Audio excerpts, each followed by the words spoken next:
இன்னைக்கு நம்ம முதல் ராத்திரி. கிளாஸ்ல பால் இல்ல. வெக்கப்பட்டு நிக்கிற மணப்பெண்ண ரூமுக்கு அனுப்பி வைக்கிறதுக்கு ஒரு நாத்தனார் இல்ல. நீ தான் எனக்கு எல்லாமே. உன்னோட நடனம் தான் என் ஆத்மாவோட சங்கீதம். அது மட்டும் எனக்கு போதும். எனக்கு ஒரு ஆசை இருக்கு. சென்னையில் நடக்க இருக்கிற நடன போட்டியில நீ தான் ஜெயிக்கணும். பல இடங்கள்ல இருந்து வந்து டான்ஸ் ஆடுற டான்சர்ஸ் முன்னாடி என்னோட சங்கீதத்துக்கு ஏத்த மாதிரி நீ நடனம் ஆடணும். நாட்டிய பேரொளி ஆகணும். அதுதான் என்னுடைய ஆசை. உங்களோட ஆசைதான் என்னோட ஆசையும். ஒரு கன்னி பெண்ணோட புனிதத்தோட தூய்மையான மனசை வச்சுக்கிட்டு உன்னுடைய நாட்டியம் அங்க அரங்கேறணும். சங்கீதமும் நடனமும் எல்லாமே ஒரு தவம். மனித உணர்வுகள் அந்த தவத்துக்கு தடையா இருக்கக்கூடாது. மனசோட சமநிலை தவறுச்சுன்னா உன்னுடைய நடனம் பாதிக்கும். அதனால மனசுல குருவை நினைச்சுக்கிட்டு நிம்மதியா தூங்கு. Good night. கலாஷேத்திரத்தில் நடக்கிற விழாவுக்கு முன்னாடி மதுரை கோவிலில் நடக்கிற நடனத்தை பார்க்கறதுக்கு நாங்கள் 2 பேரும் ஒன்றா போனோம். ஆனால் கடைசி நிமிஷத்தில் அவள் வரமாட்டேன்னு சொல்லிட்டு போயிட்டா. மனசு தடுத்தாலும் நடனத்தை பார்க்கணுன்ற ஆர்வத்தில் நான் தனியாக கிளம்பிட்டேன். மழை பெய்துக்கிட்டு இருந்த அந்த ராத்திரியில் வண்டி ரிப்பேர் ஆயிடுச்சு. வண்டி அங்கேயே விட்டுட்டு நான் வீட்டுக்கு திரும்பி போய் பார்க்கும்போது என் பெட்ரூமில் இருந்த என்னுடைய மனைவியையும் அவ காதலனையும் பார்த்தப்போ நான் உடைஞ்சு போயிட்டேன். கடைசியில நான் கொடுத்த அந்த தங்க சலகையை என் மூஞ்சில எரிஞ்சிட்டு அவ காதல கூடயே போயிட்டா. நல்லா இருந்த என் வாழ்க்கை மோசமான வழியில மாறினது அதுதான் காரணமா இருந்துச்சு. அதுக்கப்புறம் என்னோட பிடிவாதம் அழகான நாட்டியக்காரிகளை மயக்கி நான் என் பங்களாவுக்கு கூட்டிட்டு வருவேன். ஒவ்வொரு ராத்திரியும் என் படுக்கையில பங்கெடுக்க வச்சேன். பாதியில நின்று போன என் வாழ்க்கைய நான் அப்படிதான் வாழ்ந்தேன். அதுக்கிடையில என் வாழ்க்கையை நானே கெடுத்துக்கிறேன்னு எனக்கு தெரியல. எல்லாமே கிடைச்சிருந்தாலும் உண்மையான பாசம் எதுன்னு எனக்கு தெரியாம போச்சு. வாழ்க்கையில ஒரு மனுஷனுக்கு என்ன தேவைன்னு அப்பதான் நான் புரிஞ்சுக்கிட்டேன். வாசு, மனசு முழுக்க காதலிக்க எல்லா அதிர்ஷ்டத்தோட மனசு தூய்மையான ஒரு மனைவி தான் உனக்கு கிடைச்சிருக்கா. அந்த பாசத்தை முழுசா அனுபவிக்க நீ உண்மையிலேயே கொடுத்து வச்சிருக்கணும். நான் செத்தா கூட எனக்காக கண்ணீர் சிந்த யாருமே இருக்க மாட்டாங்கன்னு எனக்கு தெரியும். எல்லாமே என்னோட கர்ம பலன். இப்போதான் என்னோட மனசு நிம்மதியாகவும் அமைதியாகவும் இருக்கு. அதனாலதான் நான் முன்னாடியே சொன்னேன். இந்த வலி கூட சுகமா தான் எனக்கு தோணுது.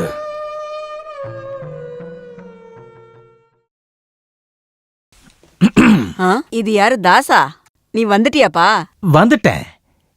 இது உங்களுக்கு கால்வளை தைலம், கபாலீஸ்வரர் கோயில் பிரசாதம், உங்களுக்கு பிடிக்குமென்னு கடையில இருந்து வாங்கின ஸ்வீட்டு.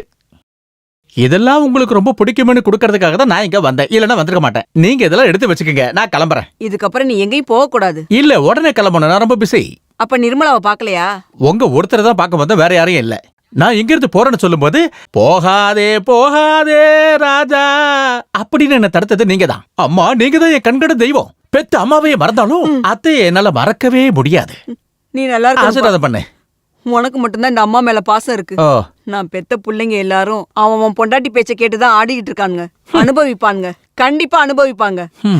நீ எங்கேயும் போக கூடாதுப்பா. இங்க உட்காரு. அம்மா, நீ இருன்னு சொன்னல, நான் இருக்கேன். உட்காருப்பா. கடவுளே, வந்துட்டீங்களா?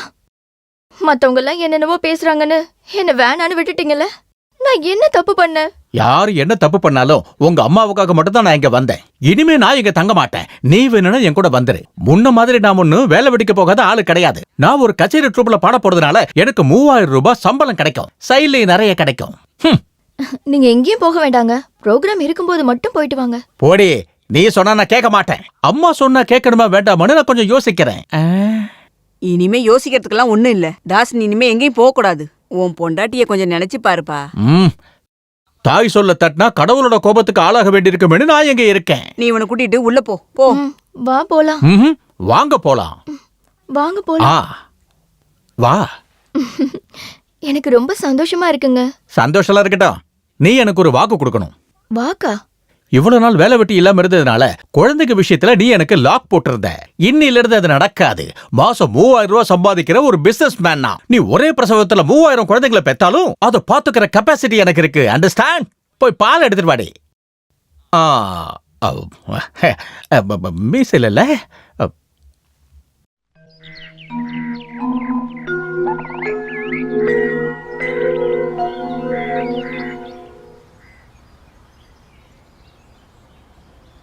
சொப்பன சுந்தரி, பாம்புக்கு பால் வாக்குறியா?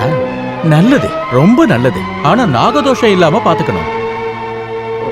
4-5 நாளாவே உன்னை தனியா சந்திக்கணும்னு மனசுல நினைச்சுக்கிட்டே இருந்தேன்.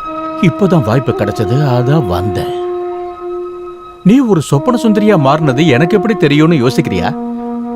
இப்ப ஜெயபாரதி தியேட்டர்ல நானும் ஒரு சிங்கரா இருக்கேன். இப்ப அதை நடத்துறது ராஜர் மாஸ்டர் கிடையாது, டான்சர் உதயச்சந்திரன், சொப்பன சுந்தரியோட பழைய ஹீரோ. பழைய ட்ரூப்ல இருக்கும்போது 2 பேரும் ரொம்ப நெருக்கமா இருந்தீங்களோ? அசிங்கமா பண்ணலாம், அசிங்கமா பேசக்கூடாது இல்ல. உதயச்சந்திரன் கூட நீ குன்னூர் ரங்கநாத பங்களாவுக்கு போனது அசிங்கம் இல்லைன்னு சொல்ல வரியா? அன்னைக்கு ராத்திரி பூரா அவரோட பெட்ரூம்ல தங்கிட்டு அடுத்த நாள் காலையில வீட்டுக்கு வந்ததும் அதுல தப்பு இல்லைன்னு சொல்லி பத்தினியாக நினைக்காத. எல்லாத்தையும் முடிச்சிட்டு வாசுதேவனுக்கு அந்த கல்யாணமா பண்ணி வச்சு கல்யாண பரிசா ஒரு குழந்தையும் கொடுத்திருக்கான். சரிதானே? கவலைப்படாத, நான் வெளியே யாருக்கிட்டே சொல்ல மாட்டேன். ஆனா நான் சொல்றபடியெல்லாம் கேட்டு நடந்துக்கணும். ரொம்ப நாளா என் மனசுக்குள்ள இருக்கிற பெரிய ஆசைதான் இது.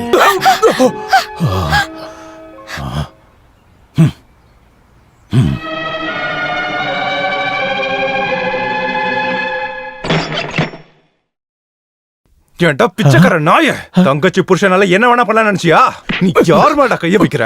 ஸ்ரீ இந்த வீட்டுக்கு வந்தா போனி அவகிட்ட தப்பா நடந்துக்கிட்ட. அன்னைக்கு உன்னை அடிச்சு. நீ முதல்ல சுமாரு. உடனே இங்க இருந்து 2 பேரும் வெளியே போங்க.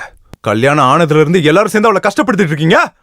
அவ ஏழை வீட்டு பொண்ணா இருந்தாலும் ரொம்ப மரியாதையா வாழ்ந்துட்டு இருந்தவ. மரியாதை நிறுத்துறா. உன் பொண்டாட்டி எப்படிப்பட்டவன்னு என்கிட்டயே சொல்லாத. கச்சேரி ட்ரூப்ல இருந்தப்ப பாக்குறவங்க கூட எல்லாம் ஜாலியா இருந்த அவளை பத்தி என்கிட்ட பேசுறவளை வச்சுக்காத. நீ அசிங்கப்பட்டுடுவடா. நீ அசிங்கமா பேசுன. இந்த அசிங்கத்தை பத்தி உன் பொண்டாட்டி கிட்ட போய் கேளுடா.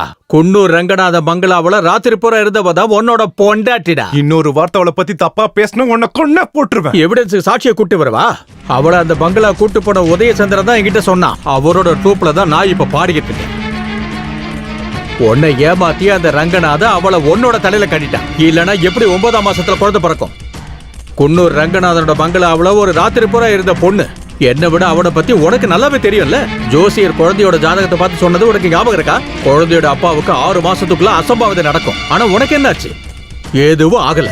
ஏன்னா குழந்தையோட உண்மையான அப்பா நீ இல்ல, அந்த குன்னூர் ரங்கநாதன். அதனாலதான் 6 மாசத்துக்குள்ள ஆக்சிடென்ட் ஆகி அவன் ஹாஸ்பிட்டல்ல படுத்திருக்கான். புரியுதாடா உனக்கு? அடியே, உண்மையா சொல்லு. நீ ரங்கநாத பங்களாக்கு போயிருக்கியா? ஒரு ராத்திரி முழுக்க அந்த ஆள் கூட தங்கி இருக்கியா? சொல்லு. ஒரு வாட்டி நான் அங்க போயிருக்கேன். அப்ப அது உண்மைதான்ல? எதுக்காக நீ அங்க போன? நான் வேணும்னே அங்க போகலங்க.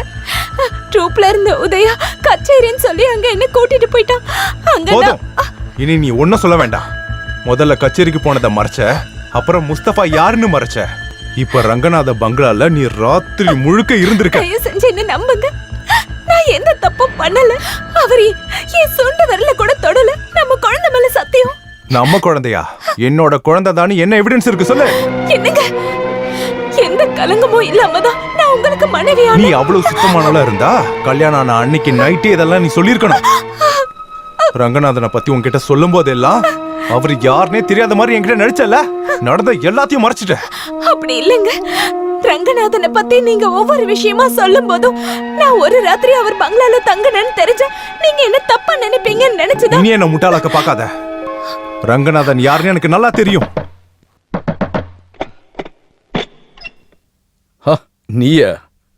வா வா உட்கார். இந்த பாதி ராத்திரில என்ன பார்க்கறதுக்கு யார் வந்தாங்கன்னு யோசிச்சுட்டு இருந்தேன். நீ வருவன்னு எதிர்பார்க்கவே இல்லை. ஏதாவது பொம்பளை புள்ளிய கூட்டிட்டு வர அல்ல கைன்னு நினைச்சீங்களா என்ன? வாசு, என்ன பேசுற? என்ன ஏமாத்திட்ட துரோகி, நம்பிக்கை துரோகி. உங்க தேவை முடிஞ்சதும் கெட்டு போன ஒரு பொண்ணை என்னோட தலையில கட்டி என்ன ஏமாத்துன ஒரு துரோகி. வாசு, ஒரு பொண்ணுக்கு எடுத்து அவ வயித்துல குழந்தை வந்த உடனே திறமையா தப்பிச்சு போயிட்டல்ல. நீ இவ்வளவு கேவலமான ஆள் நான் நினைச்ச பாக்கல. ஆமாண்டா, நான் கேவலமானவன் தான். ஆனா அம்மா யாரு தங்கச்சி யாருன்னு எனக்கு பிரிச்சு பார்க்க தெரியும். உன்கிட்ட தப்பா யாரு சொன்னதுன்னு நான் தெரிஞ்சுக்க விரும்பல. ஆனா நீ உண்மையை தெரிஞ்சுக்க. அப்பா இல்லாத ஒரு அப்பாவி பொண்ண ஒருத்தன் கூட்டிட்டு வந்தான். உண்மை தெரிஞ்சதும் அவளை என் தங்கச்சியா நினைச்சு அவளை வீட்டுக்கு கொண்டு போய் விட்டேன். அவளை அடையணும்னு ஆசைப்படல. அவளோட நடனத்தை பார்க்க தான் இங்க அவளை கூட்டிட்டு வந்த. ஒரு ராத்திரி முழுக்க உங்க கூட இருந்தா அவளை பாத்திரின்னு சொல்லி என்ன ஏமாத்த நினைக்கிறீங்களா? சொல்லுங்க. ஆமா, ஒரு ராத்திரி முழுசாவ இங்க இருந்தது உண்மைதான். இந்த வீட்டுல ஒரு ஆணும் பெண்ணும் ஒரு வீட்டுல ஒன்னா இருந்தாங்கன்றதுக்காக அவளோட கன்னித்தன்மை போயிரும்னு சொன்னா அப்பாவும் பொண்ணும் ஒரு சகோதரனும் சகோதரியும் ஒன்னா ஒரு ரூம்ல தூங்க முடியாதா? அதோட அர்த்தம் சொல்ல முடியுமா? ஒரே ராத்திரி அவளை பத்தி நான் புரிஞ்சுக்கிட்ட 1000 விஷயங்கள்ல ஒரு விஷயம் கூட இத்தனை நாள் அவ கூட வாழ்ந்த உன்னால புரிஞ்சுக்க முடியலையே. உனக்கு ஒண்ணு தெரியுமா? மானத்தை காப்பாத்த தன்னோட உயிரை கூட தூக்கி எறியறவதான் அவன் பொண்டாட்டி. வாசு, நான் நிறைய பொண்ணுங்களை பார்த்திருக்கேன், பேசியிருக்கேன், அனுபவிச்சிருக்கேன்.